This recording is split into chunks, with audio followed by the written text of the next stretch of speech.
Dinosaurs, ये शब्द सुनते ही दिमाग में विशालकाय जीवों और हमारी दुनिया से बिल्कुल अलग दुनिया की तस्वीर आती है। ये जीव जो कभी इस धरती पर राज करते थे, आज भी हमारी कल्पनाओं में जीवित हैं।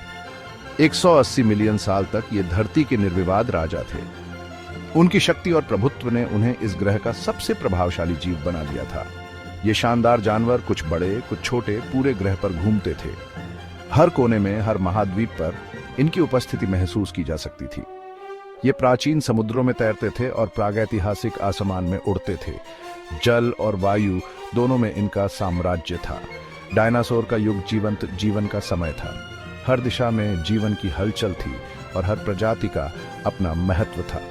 हरे भरे जंगल महाद्वीपों पर छाए हुए थे, जो विशाल शाकाहारियों के लिए भरपूर भोजन प्रदान करते थे। ये जंगल जीवन का आधार थे। बदले में ये पौधे खाने वाले जानवर उस समय के खतरनाक शिकारियों का भोजन बन जाते थे। यह एक संतुलित पारिस्थितिकी तंत्र था। ऐसा लगता था कि डायनासोर का राज हमेशा के लिए रहेगा। उनकी शक्ति और संख्या ने उन्हें अजेय बना दिया था। लेकिन कुछ भी हमेशा के लिए नहीं रहता। समय के साथ इनका अंत भी आ गया और ये विशालकाय जीव इतिहास के पन्नों में समा गए। लगभग 66 मिलियन साल पहले डायनासोर का राज अचानक और विनाशकारी अंत में आ गया। इसका कारण एक विशाल क्षुद्र ग्रह अंतरिक्ष से एक विशाल चट्टान अकल्पनीय बल के साथ पृथ्वी से टकरा गई। इस टक्कर ने वैश्विक स्तर पर तबाही मचा दी। अभूतपूर्व शक्ति के भूकंपों ने ग्रह को हिला दिया। सुनामी, पानी की विशाल दीवारें तटों पर आ गिरीं, जिससे महाद्वीपों का आकार बदल गया। इस टक्कर ने अरबों टन पिघली हुई चट्टान और धूल को वायुमंडल में फेंक दिया। क्षुद्र ग्रह के प्रभाव से उठे धूल के बादल ने सूर्य को ढक दिया। यह एक ऐसा दृश्य था जो पहले कभी नहीं देखा गया था। आसमान में अंधेरा छा गया और दिन रात में बदल गया। अंधेरा ग्रह पर छा गया।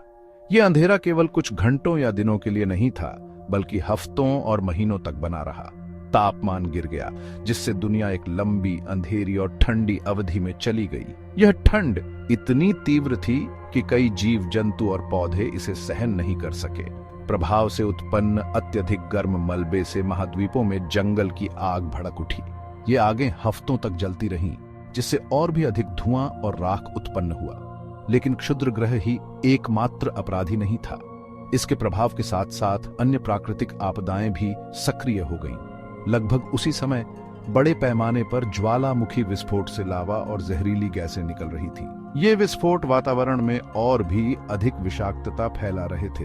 हजारों सालों तक चलने वाले इन विस्फोटों ने वायुमंडल को और भी घुटन भरा बना दिया और जमीन और समुद्र को जहरीला बना दिया। इसने पृथ्वी के पारिस्थितिकी तंत्र को बुरी तरह प्रभावित किया।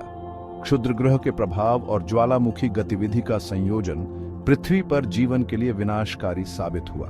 इन दोनों घटनाओं ने मिलकर एक ऐसा वातावरण बनाया जिसमें जीवित रहना लगभग असंभव हो गया। भाग 4, एक बदला हुआ प्लैनेट। डायनासोर का विलुप्त होना पृथ्वी के इतिहास में एक महत्वपूर्ण मोड़ था। इन प्रमुख जीवों के गायब होने से अन्य जानवरों के विकसित होने और फलने फूलने के अवसर पैदा हुए। स्तनधारी, जो कभी डायनासोर की छाया में रहने वाले छोटे और महत्वहीन जीव थे, उन्हें पृथ्वी विरासत में मिली। डायनासोर के बाद की दुनिया बहुत अलग जगह थी। जलवायु ठंडी थी और महाद्वीप धीरे धीरे अपनी वर्तमान स्थिति की ओर बढ़ रहे थे।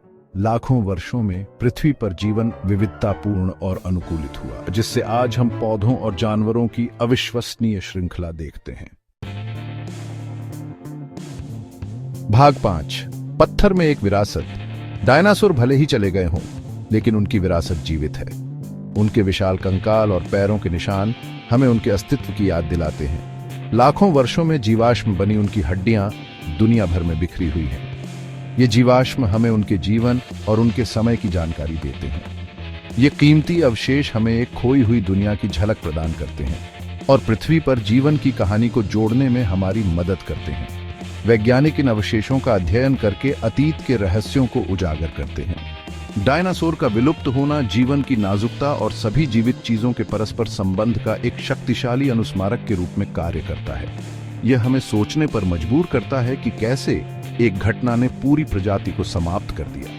यह हमें सिखाता है कि सबसे प्रभावशाली प्रजातियां भी पलक झपकते ही गायब हो सकती हैं। यह हमें हमारे पर्यावरण की सुरक्षा के महत्व को समझने में मदद करता है। जैसे जैसे हम अतीत के रहस्यों का पता लगाना जारी रखते हैं, हमें पृथ्वी पर जीवन की भव्य टेपेस्ट्री में अपने स्थान की गहरी समझ प्राप्त होती है।